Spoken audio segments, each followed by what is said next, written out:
Fala galera, beleza? Muito prazer, eu sou o professor Rafael Moreira, professor de Geografia e Atualidades do Sistema Farias Brito, e a gente vai aqui iniciar a nossa grande revisão da Unicamp primeira fase. Eu trouxe aqui algumas questões muito importantes, geografia física, geografia humana, atualidades, uma prova que sempre traz temas dessa natureza, beleza? Então, galerinha, para a gente começar, a primeira questão na tela para você.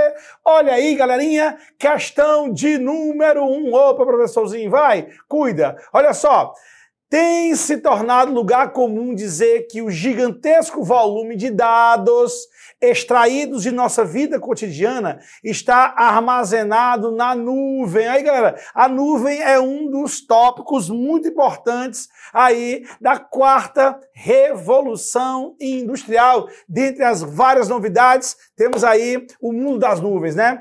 É quase como dizer, estão por toda parte e em lugar nenhum, flutuam. Se damos, contudo, um passo para além das metáforas, nos deparamos com a robusta infraestrutura do capitalismo digital, que está ancorada em territórios concretos e se inscreve numa geografia do poder. É assim que, segundo a UNCTAD, vixe, professor, de um total de 4.714 data centers existentes no mundo, quase 80% estão em países desenvolvidos, principalmente nos Estados Unidos e países da Europa Ocidental. Olha aí, galerinha. Então, nós estamos aí diante de um tema muito importante, que são os data centers, os lugares que vão aí, lugares físicos, que vão processar todas as grandes informações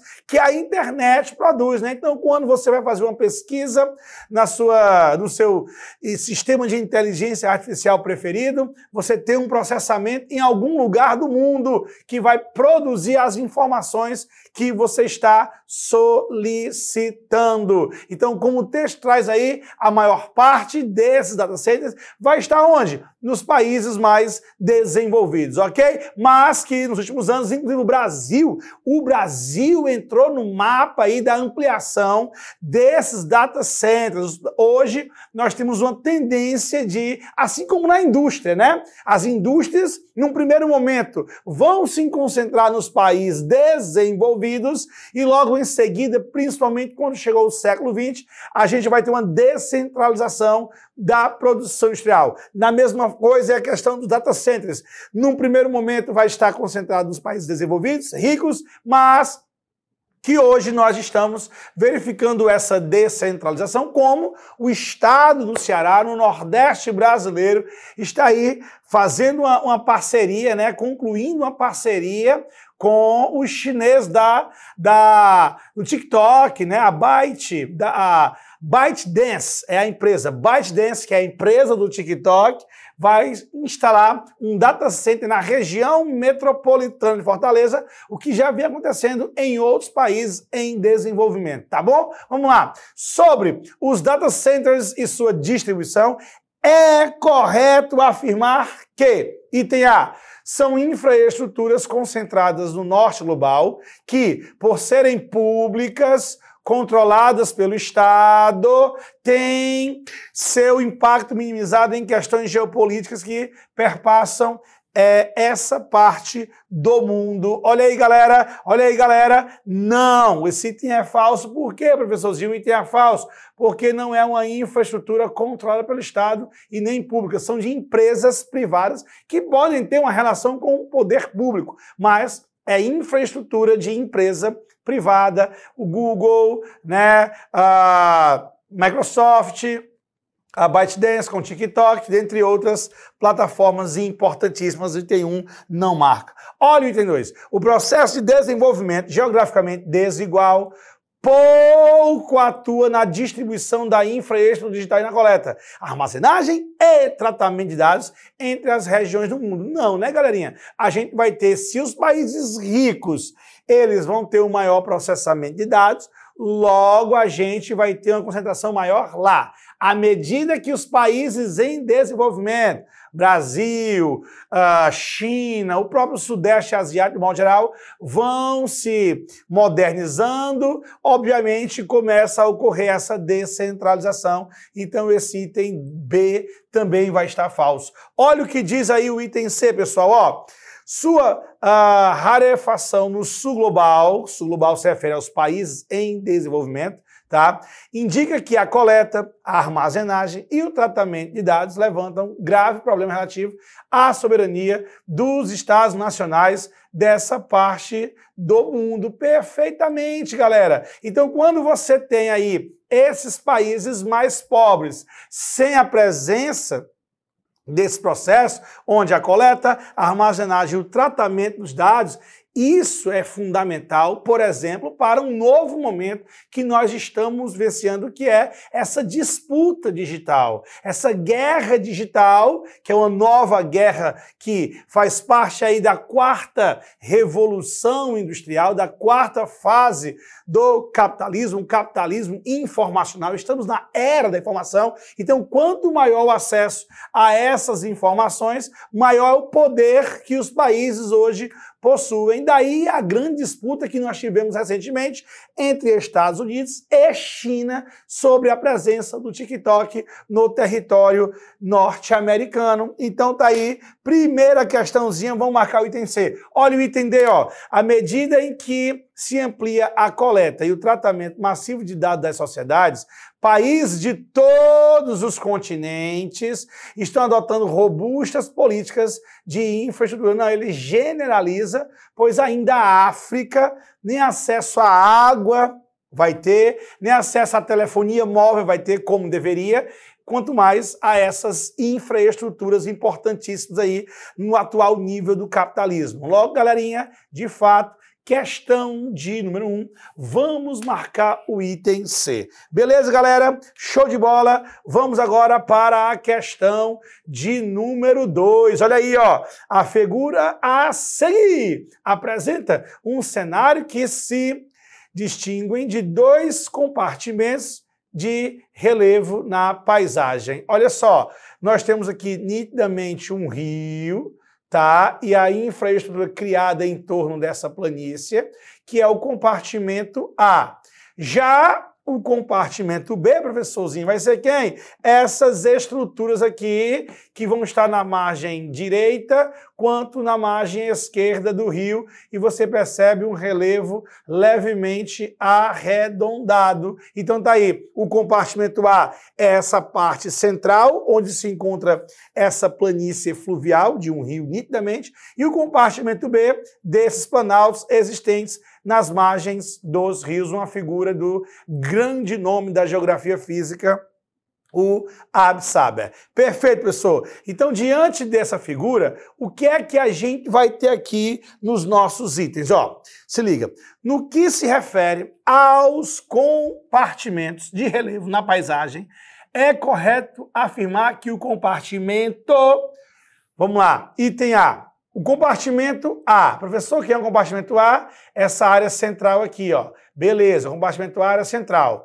É uma planície, de fato é uma planície, uma área baixa, uma área rebaixada que vai ter um processo de deposição maior que a erosão.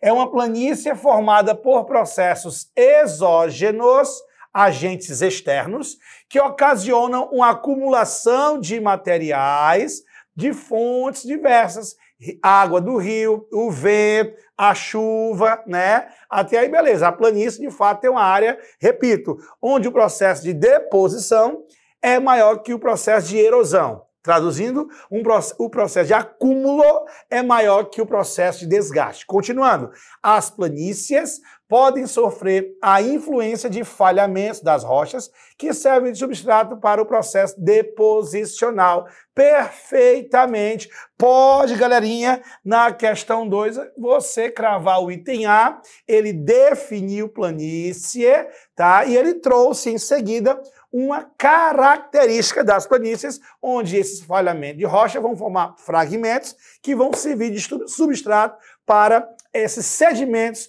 que ali estão se depositando. Então o item A tá beleza. Vamos dar uma olhadinha e encontrar o erro dos demais itens. Olha o item B. O compartimento B é um planalto formado por rochas ígneas extrusivas. Ou seja, ele está falando de rocha vulcânica. Rocha vulcânica. Até então, vamos seguir viagem. Segue viagem. E apresenta formas de relevo esculpidas pela atuação dos processos exógenos. Exógeno, beleza, o relevo ele é alterado pelo processo exógeno. A exemplo das chapadas, dos morros, das serras, das depressões. Não, galera, o que nós temos aqui não é uma chapada. Você deve lembrar que o formato da chapada é um formato tabular. A chapada é um planalto de escarpas íngremes, né? Esses lados aí são bastante íngremes e o topo aplanado. E aqui não temos chapada. Aqui nós podemos ter aqui, por exemplo, ó, a atuação dos mares de morro, relevo arredondado, onde há o predomínio do intemperismo químico, beleza? Então não marca o item B. Olha o item C. A é uma planície formada por depósitos arenosos e argilosos de origem exclusivamente fluvial. Não, né? Pode ser do rio, mas pode ser de sedimentos que vêm das áreas dos planaltos. Então, já não continua o item C. E o item D, B, é um planalto formado por rochas ígneas, metamórficas ou sedimentares. A sua principal característica é a atividade ativa dos processos tectônicos responsáveis. Não, né? Nós não estamos falando de processos tectônicos. Nós estamos falando dos mares de morro, que são estruturas que vão ser esculpidas principalmente pela atuação do intemperismo químico, que é a atuação da água dissolvendo essas rochas. Então, galerinha, questão 2, de fato, a gente vai marcar aí para você o item A, item A de aprovação, tá bom? Beleza, professorzinho, segue o baile. Geografia física, eu amo geografia física, só que não, né? Mas você tem que estar amando, porque temas muito importantes, extremamente importantes para a nossa prova, para a nossa aprovação lá no vestibular da Unicamp. Bora para 3? Bora, professor. Questão 3, olha aí, ó. A tabela a seguir destaca para o ano de 2019 os 11 municípios brasileiros que mais emitiram gases do efeito estufa causadores do efeito global, do aquecimento global, conforme o total emitido de CO2 em toneladas. Então se liga, nós temos aqui uma tabelinha muito importante, onde o campeão, quem é o campeão, professor? Altamira, no Pará. Olha aí, onde vai ter uma emissão de 35 toneladas, uma área gigantesca de 159 mil quilômetros quadrados e uma baixíssima densidade, ou seja, de fato nós estamos falando de uma área lá da floresta amazônica, assim como os demais municípios acompanham essa mesma lógica, os outros 3, Apuí, no Amazonas, Cousina, no Mato Grosso, olha aí, área extensa, baixa densidade. Assim como Lábrea, no Amazonas, muita emissão, área extensa, baixa densidade. Só que quando você vem para os 2 últimos, ó, Rio de Janeiro e São Paulo, você inverteu. Você vai ter menor emissões, tá? Mas que você vai ter, aí, ó, aqui, ó, Rio e São Paulo, vem aqui. Você vai ter 13 no Rio de Janeiro, 16 em São Paulo, a área é bem menor que a região da Amazônia e a densidade é bem maior que a região da Amazônia. Então você inverteu essa lógica, emissão, né? Bem como área e densidade demográfica. Uma vez a gente analisando essa tabela do IBGE, o que é que a questão quer da gente? Se liga aí na questão de número 3. Olha aí, ó. Presta bem atenção. A partir da análise dos dados anteriores e de seu conhecimento, é correto afirmar que os municípios olha aí, vamos trazer aí o item A. Os municípios com menor extensão territorial e alta densidade demográfica, São Paulo e Rio, foram responsáveis pela maior emissão de CO2. São Paulo e Rio foram responsáveis pela maior emissão? De forma alguma. Você vai ter aí, ó, Altamira, São Félix do Xingu e Lábrea, além de Porto Velho. Nós estamos falando de Amazônia. Ai, professorzinho. Então não marca o item A, o decorrente de deposições de solo. Não. Nada a ver. Vamos para o item B. Que os municípios com grande extensão territorial e baixa densidade inverteológica, os municípios da Amazônia, foram responsáveis pela maior emissão de CO2. Opa! O que se correlaciona com o avanço da mineração e a construção de hidrelétrica. Falso. Ele começou bem, mas ele terminou errado, porque ele fala que a origem dessas emissões vai ser a mineração e a construção de hidrelétricas, o que não vai ser o nosso gabarito, a nossa causa, a nossa origem aí dessas emissões, né? Afunilou, COD. Olha aí, galera, olha o que diz o item C. Os municípios com menor extensão territorial e alta densidade, São Paulo e Rio, foram responsáveis pela maior emissão. Nem vou ler mais, porque não foram os responsáveis pela emissão. Então, sobrou quem, galerinha? Análise de dados, né? Análise de dados. Basta você fazer uma boa análise, que quando você vai para as opções, você já chega de maneira bem segura, né? Olha o que diz o item D. Os municípios de grande extensão territorial e baixa densidade demográfica, a galera da Amazônia, foram os responsáveis pela maior emissão de CO2. Beleza. O que se correlaciona com o quê? Com o avanço do desmatamento e incêndio florestal, que é um dos grandes vilões do Brasil, né? Para que o Brasil possa atingir as suas metas do Acordo de Paris, atingir aí um modelo, já que vamos sediar a COP30, e a COP30 que vai ocorrer em Belém do Pará, Amazônia, palco melhor não há, mas infelizmente você vai ter aí essa realidade, uma das várias realidades negativas da floresta amazônica é essa excessiva emissão de gás do efeito estufa, com destaque para o CO2 oriundo do desmatamento, bem como também das queimadas, que é um grande desafio para o Brasil. Beleza, galera? Então, ó, terceira questãozinha especialíssima. Vamos marcar o item D. Ok? Show! Vamos lá. Questão D número 4. Vamos lá trazer a questão 4, ó. Amazônia. Ô, professorzinho. Amazônia. Vamos aí, ó. Se liga, presta atenção, hein? A Amazônia brasileira ganhou destaque nos últimos anos nos noticiários da mídia nacional e estrangeira, face ao avanço de graves problemas socioambientais. Não só ambientais, mas também sociais, né? A questão do garimpo, por exemplo, gerando grandes impactos ambientais e, consequentemente, muita miséria na floresta. Nesse contexto, as unidades de conservação, como as reservas extrativistas, RESEX, introduzidas pela Lei 9985 de 2000, cumprem um papel importante na preservação ambiental e na proteção social. O SNUC, né, o Sistema Nacional de Unidade de Conservação, onde a gente vai ter as unidades de proteção total ou proteção parcial. Ok? Show! Sobre as RESEX do bioma amazônico, é correto afirmar. Olha aí, galera, preste bem atenção, essa questão 4 ela é muito interessante, falando sobre esse tipo de unidade de conservação.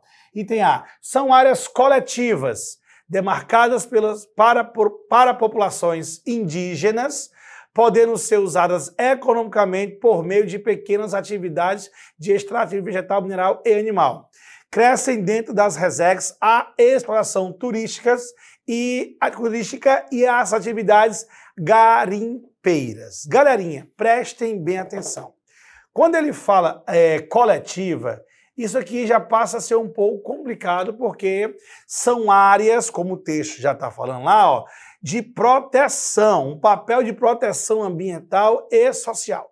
Quando ele fala coletivo, isso aí pode introduzir outros personagens que tenham interesses além de proteger o meio ambiente e a sociedade que ali se encontra. Logo, no final do texto, ele ainda continua, ó, atividade turística, questão econômica, tá?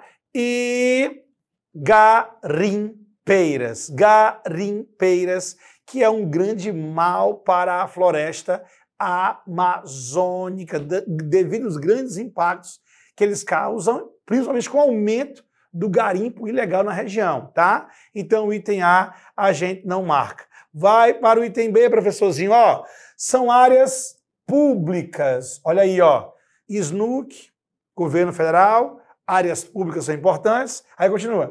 Destinadas ao usufruto das populações tradicionais ribeirinhas, perfeitamente, a proteção social, né? Para moradia, porque eles vivem nelas, obviamente, e atividades econômicas de baixo impacto ambiental. Até agora tá beleza.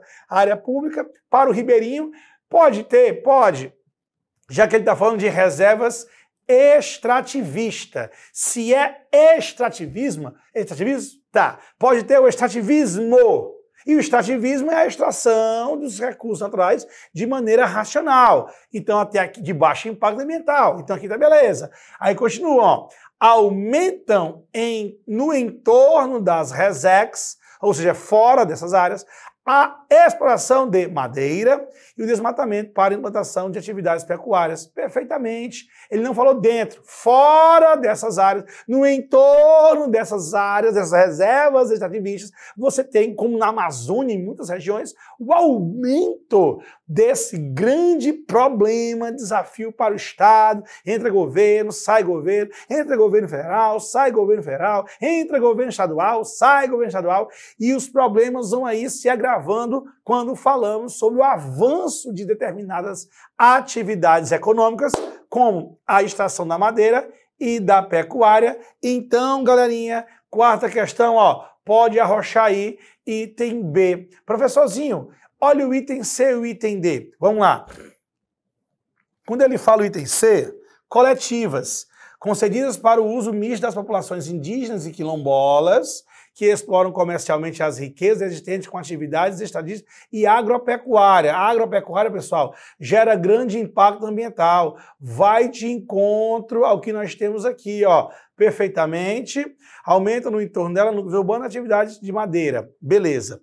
Então, o erro do item vai estar aí nessa parte que nós circulamos. Ao entender, assim como iniciou, né, coletivas. São áreas públicas, beleza. Destinadas às populações tradicionais para residência e extrativismo sustentável, quando autorizado pelo Estado. Grandes empresas podem explorar recursos em larga escala. Claro que não. Bate de frente com o baixo impacto ambiental que nós definimos no item B. Logo, pessoal, show de bola. Quarta questão, vamos marcar o nosso item B de bola. Tá bom? Show, professor. Segue o baile. Então, bora. Bora seguir o baile. Questão 5, professorzinho. Bora para a questão 5. Olha aí, ó. Se liga nessa questão 5. Relatório publicado pelo MEP Biomas apresentou dados referentes à área de mineração, garimpo e mineração industrial no Brasil. O garimpo é aquela mineração de menor escala, mas também gera muitos impactos, principalmente sobre a questão da poluição dos rios, né? E a mineração industrial nem se fala. Os dados indicam um crescimento de 31 mil para 206 mil hectares entre 1985 e 2020. Foi um crescimento aí gigantesco, né, galera? Mineração, garimpo e mineração industrial. Garimpo e mineração industrial, GMI, tá? O mapa a seguir representa os biomas brasileiros e as áreas respectivas de mineração em 2020. Olha aí, pessoal, se liga aí, ó. Quando você pega a área de mineração na Amazônia, olha aí, ó, o garimpo, 101 mil hectares, mineração industrial, 48 mil. Olha aqui no Cerrado. Garimpo, 5 mil, bem menor do que a Amazônia. Mineração industrial, menor que a Amazônia. Bora para a Caatinga. Olha aí, ó. Números inexpressivos. 477 de garimpo, existe. Mineração, bem menos, 3 mil apenas. Vamos para a Mata Atlântica. Olha aí, ó. Margem de Morro, professorzinho. Mata Atlântica, muito pouco em relação à Amazônia. No Sul, 0.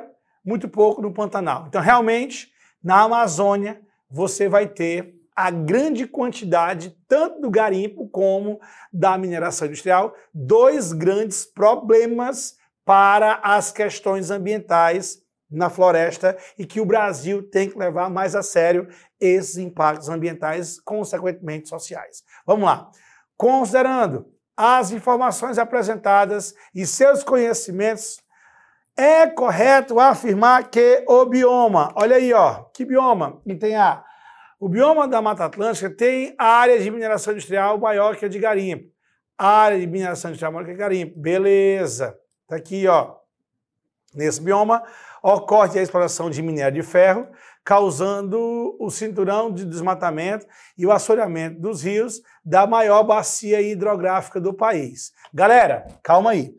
Quando você fala em exploração de minério de ferro, aqui a gente vai ter a área do quadrilátero ferrífero em Minas Gerais, que é uma das maiores áreas de produção mineral do Brasil, tá? Mas quando ele fala causando cinturão de desmatamento na maior bacia, não, porque a maior bacia é a bacia amazônica, tá? Descarta o item A.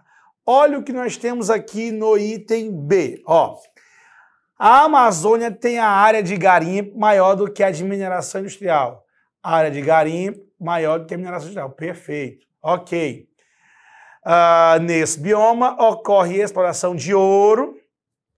Ainda hoje nós temos muita exploração de ouro na floresta amazônica, no Pará, Rondônia, Roraima, na verdade. Pará, Roraima, Amazonas, tá? E grande desmatamento das unidades de conservação em territórios indígenas com a contaminação do rio Tapajós, perfeitamente no estado do Pará.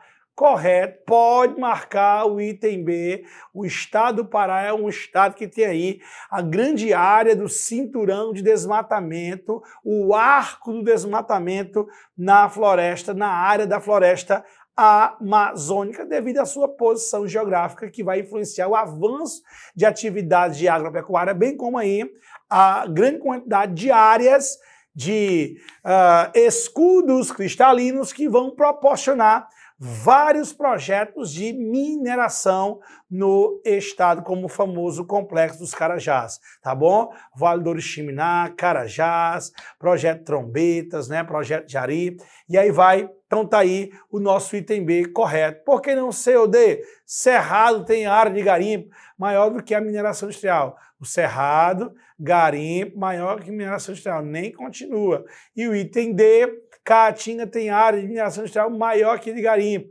Mineração industrial maior que garimpo. Beleza, ok. Nesse bioma ocorre a exploração de níquel, causando a escassez de água na região.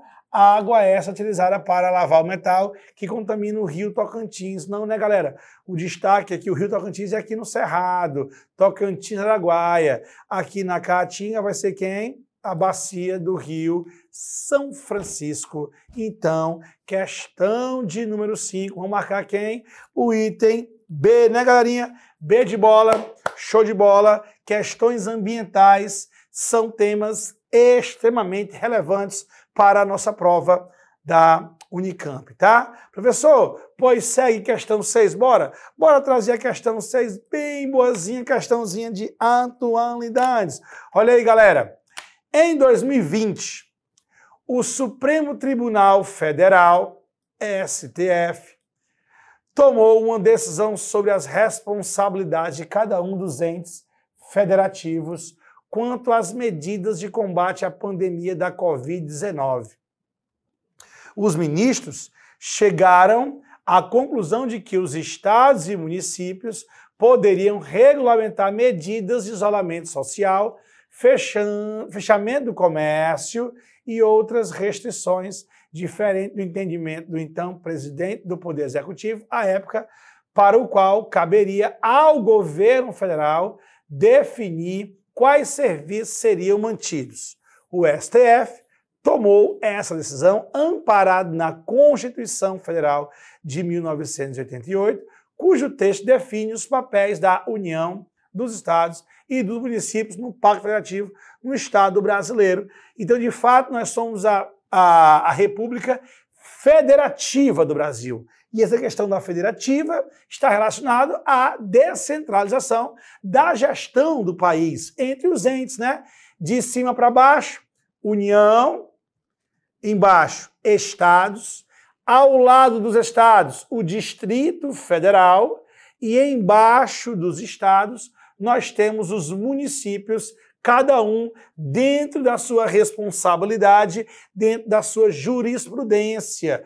A União com o governo federal, os estados com o governo estadual e toda a sua estrutura, o Distrito Federal, o governo distrital, bem como os municípios com prefeitos, os prefeitos e toda a sua estrutura dos demais poderes, tá bom? Beleza.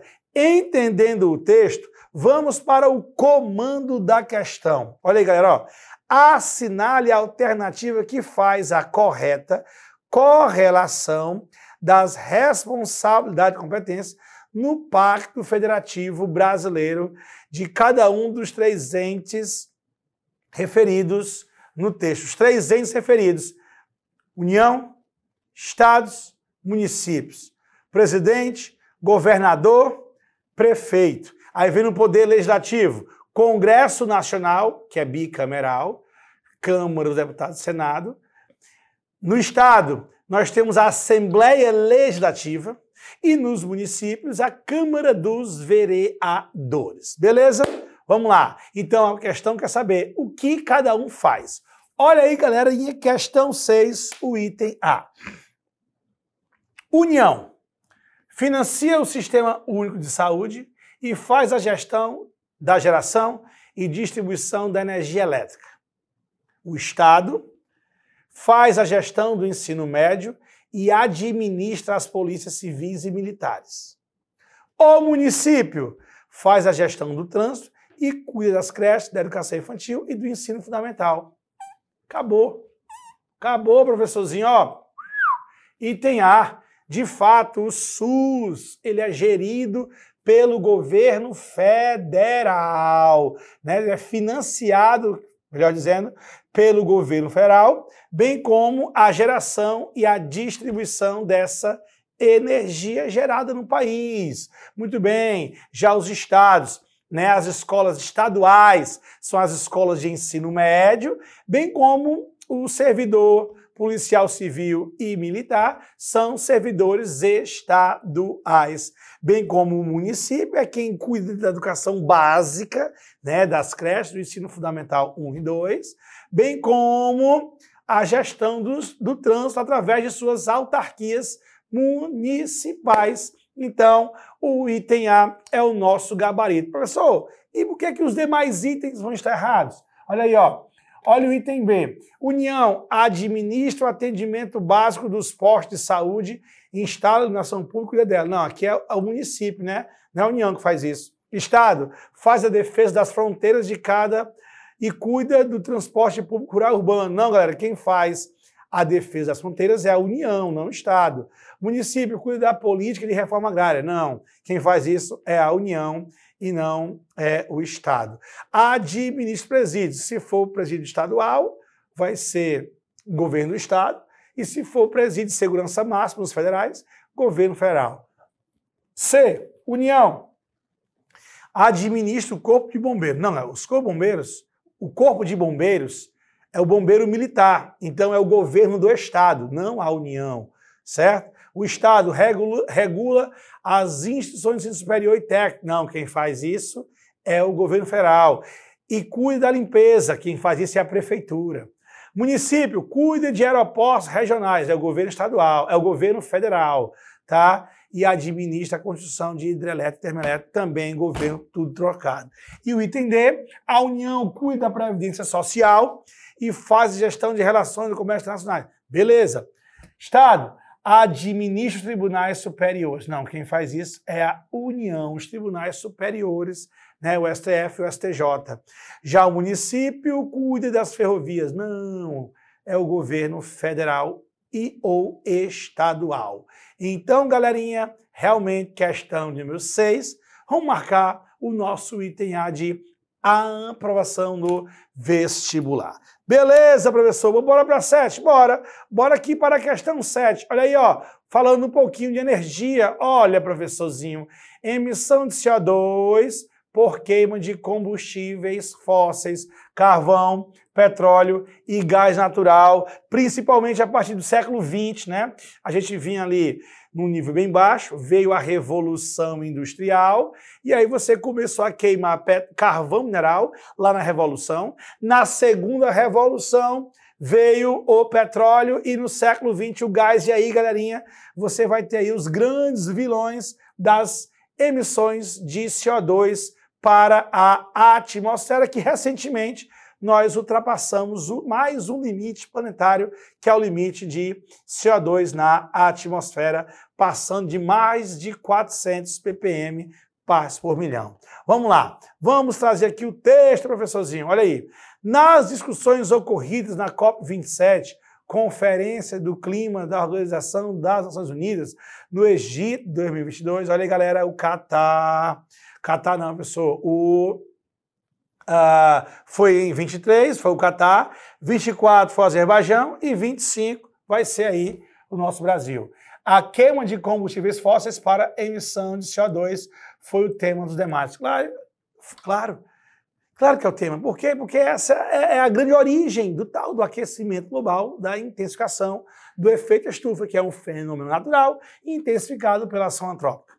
O gráfico anterior indica a quantidade de toneladas de CO2 emitidas por queima de combustíveis fósseis ao longo de mais de 2 séculos. A partir da análise do gráfico e de seus conhecimentos sobre o tema, é correto afirmar que olha aí, galerinha, questão 7, ó, a partir do final do século XVIII, Revolução Industrial, a queima de carvão, que possibilitou a produção de energia para o impulso da Revolução Industrial, iniciada pelos países da Europa, foi o principal responsável pela emissão. Ora, o senhor acabou de dizer isso no comentário da questão. Infelizmente, pessoal, hoje o carvão mineral é a segunda principal fonte de energia elétrica do planeta, de energia de um modo geral, tá? Ela só perde para o petróleo, que é o campeão de bilheteria. Então, quando eu somo petróleo, carvão e o gás, né, você vai ter aproximadamente 1/3, 1/4, 1/5 da energia do mundo com os irmãos, com os 3 irmãos da família combustíveis fósseis. E aí, professor, que juntos representam, olha aí, galera, cerca de 80% da energia produzida no mundo. 80% da energia mundial vem dos combustíveis fósseis. Caraca, que grande problema, professorzinho. Por que os demais itens estão incorretos? Olha aí, de meados do século XIX, a queima de petróleo que possibilitou a produção de energia para nascentes indústrias da China e Japão. United States and Europe. Chique inglêsão. United States and Europe. Não China e Japão, tá? Já que a indústria chinesa só vem na segunda metade do século XX. Olha o item C. Do início do século XXI, a queima de gás que possibilitou a produção de energia para as fábricas de automóveis nos Estados Unidos da América foi a principal? Não, petróleo. E o item D, do início do século XX, a queima de gás e petróleo que possibilitou a produção de energia para estimular a revolução digital dos países ricos foi a principal responsável. Não é gás e petróleo, é petróleo e carvão mineral, tá? Então tá aí, galera, questão 7. Vamos marcar o nosso item A. Beleza? Show de bola, tudo dominado, temas de atualidade importante, né? Pois não vamos para as 8, professor. Questão 8. Eita, que questão boa. Tá aí. Questãozinha 8, uma questão massa, hein, galera? Prestem bem atenção, ó. Se liga. Um dos agentes responsáveis pela configuração da superfície dos continentes são os processos endógenos. Endógenos também chamado de quê? Forças internas. Tectonismo, vulcanismo, abalo sísmico. Olha aí, tectonismo, vulcanismo, e esses dois processos geram os abalos, que também podem chamar de terremotos. São agentes internos, processos endógenos. Segue aí, professor. A atuação desses agentes é representada na figura. Então nós temos aqui, ó, a astenosfera, que é a parte superior do manto, tá? A parte mais externa do manto em contato com a crosta. Então aqui nós temos a crosta, né? A crosta oceânica e a crosta continental. Olha aí, galerinha, a crosta oceânica e a crosta continental. Então, você tem essa placa tectônica descendo, essa placa tectônica subindo. Olha aí, ó. Ou seja, as placas estão se aproximando, não estão se afastando. Se elas estão se aproximando, é um movimento divergente ou convergente? Convergente, professorzinho. E aí, ainda me diz aqui mais, ó. Você vai ter aqui vulcões, cadeias de vulcões, né? Nesse caso aqui, ó, vulcões ativos. Que maravilha.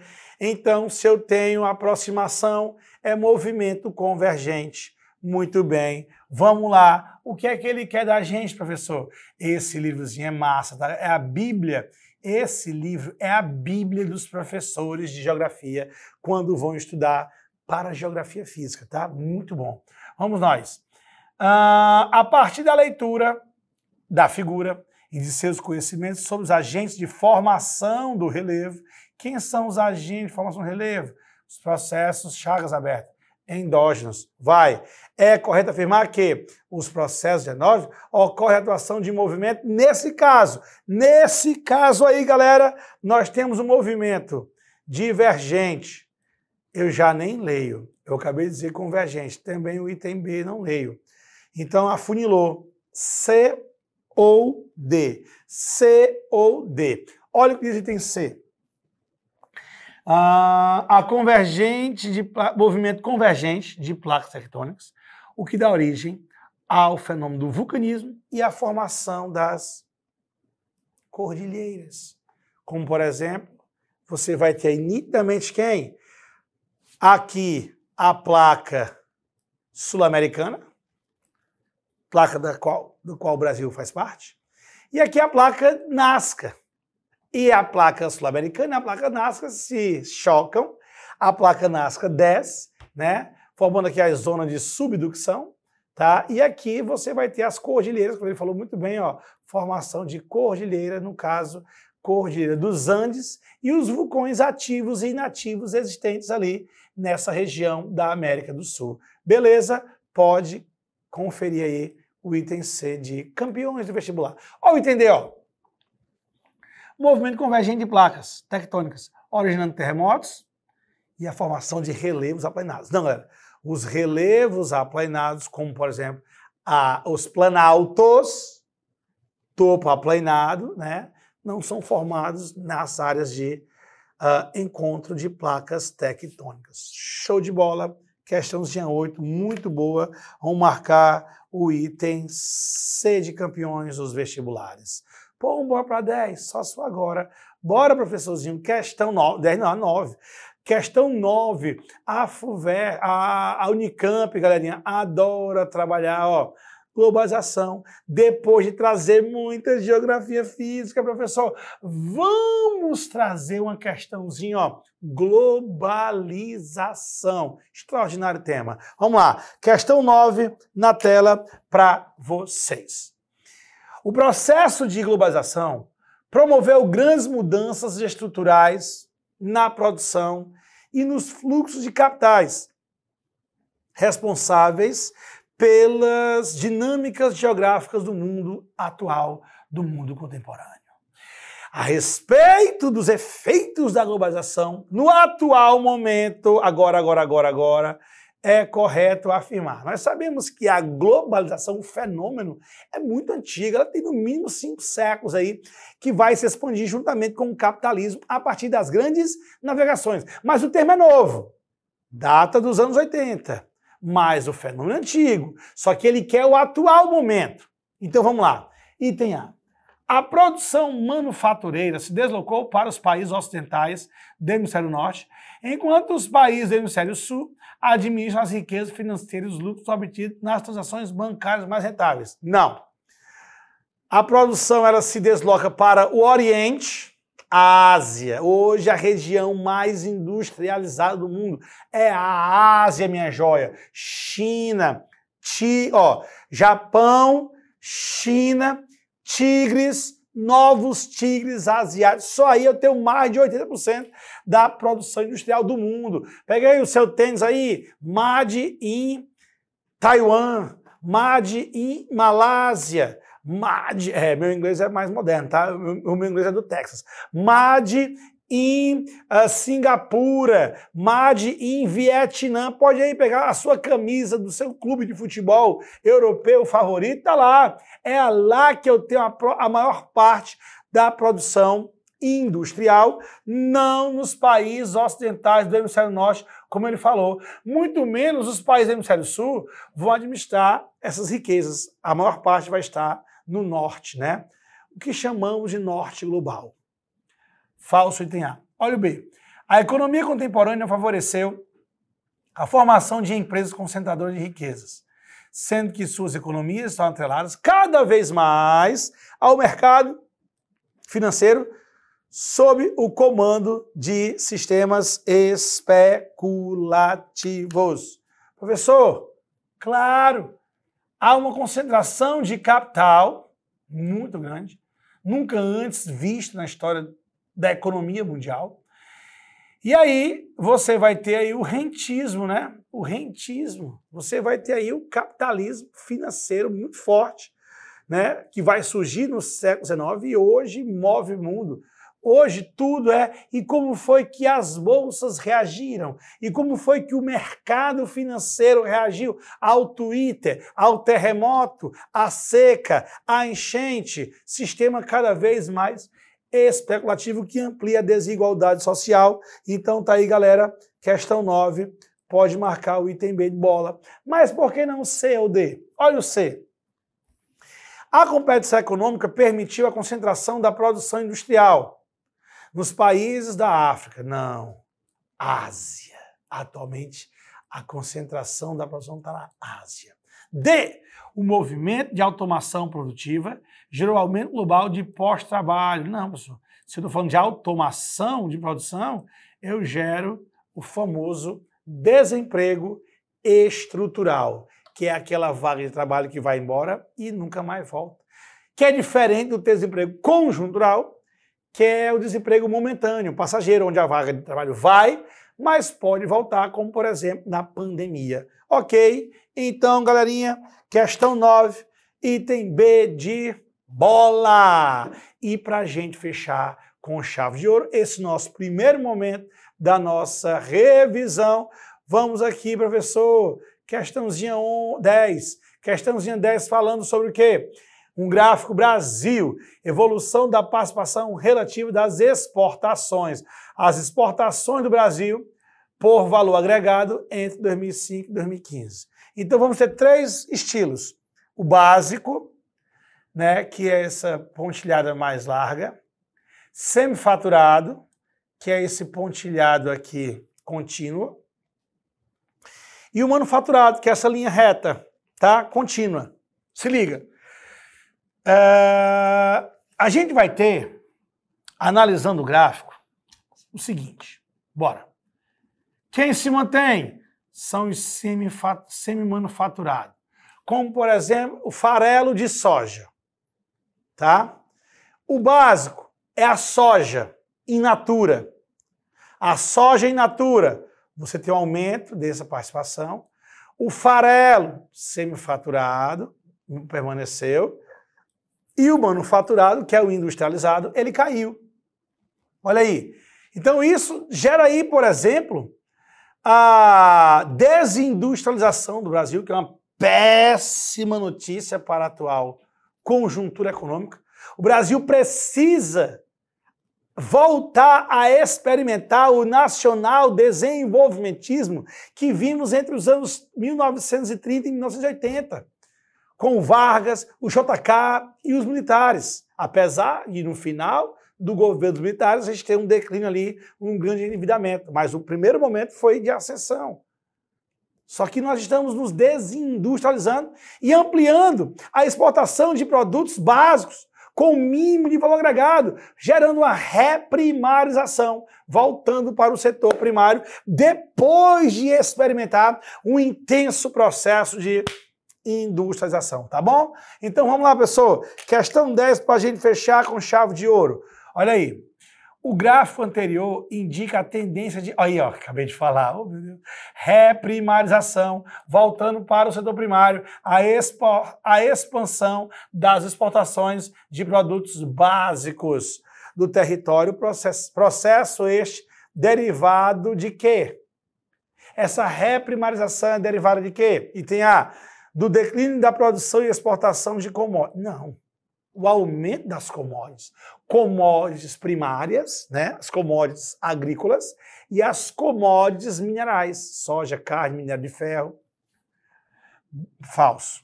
B, do crescimento do mercado interno para produtos industrializados de maior valor agregado em detrimento... Nossa, nada desse item aqui, por isso que eu me gaguejei todinho aqui. Tem nada a ver o que nós temos aí no item B também, professor. Bora para o item C, ó. Olha aí, ó. Da maior participação de commodities, destaque para a soja, para a carne bovina, para o café, minério de ferro, na pauta exportadora, paralelamente ao declínio das exportações de... Rapaz, foi o que eu falei no começo da questão. Um sobe, o outro desce. Item C, de campeões vestibular. Olha o item D, da estagnação da pauta exportadora de produtos semifaturados em virtude do crescimento das commodities. Não, ele está dizendo que aqui estagnou porque essa cresceu. Não tem nada a ver esse item D de Danone. Então, galerinha, questãozinha 10 para a gente fechar esse primeiro momento. Vamos marcar o item C de campeões dos vestibulares, beleza? Paramos aqui, porém, logo, logo a gente volta para a gente trazer a segunda parte rumo à sua aprovação no vestibular da Universidade de Campinas, né? Universidade Estadual de Campinas, famosa, lindíssima Unicamp.